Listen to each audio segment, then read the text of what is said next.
New day, new verse. Let's dig into 11 through 13. Don't burn out. Keep yourselves fueled and aflame. Be alert servants of the Master, cheerfully expectant. Don't quit in hard times. Pray all the harder. Help needy Christians. Be inventive in hospitality. And these verses straight down into, well, the next couple, to be honest, feel very much like Paul trying to give, a do this, a way to do it, try it this way. And it's part of why I'm suddenly very glad the entire verse block fits. Because, when dealing with these difficulties, because he's writing to the church in Rome. He's not writing from Rome, he's writing to Rome. These are the people who live right under the nose of, depending on the emperor, a tolerable human being, all the way out to a downright monster. So, especially when you consider the history that Rome's had with leaders like Nero, Caligula, etc.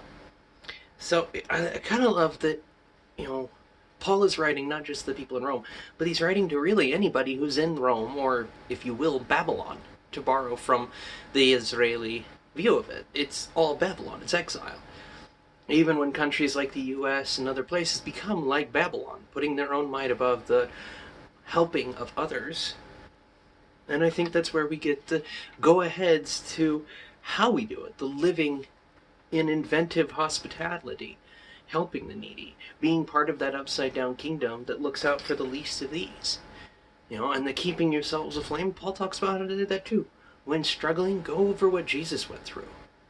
Everything that he suffered, that'll put strength into your bones, in his words. It will. Because it's realizing that this fighting setup that we have going might be directed slightly off. We don't have to burn out. And I think a lot of times we burn out because we get stuck fighting against these phantoms. Or we spend our lives digging molehills, or digging molehills into mountains that we try and terraform and change it to be something worse than it is. And I think burning out, if you don't want to, dig into what gives you flame in the first place. And I think there's a reason that we see a lot of admonishment in the Word for running away from our first love, God. That we need to stay fueled and aflame, that we get to be servants. And the waiting unexpectedly, we don't know when Jesus will come back.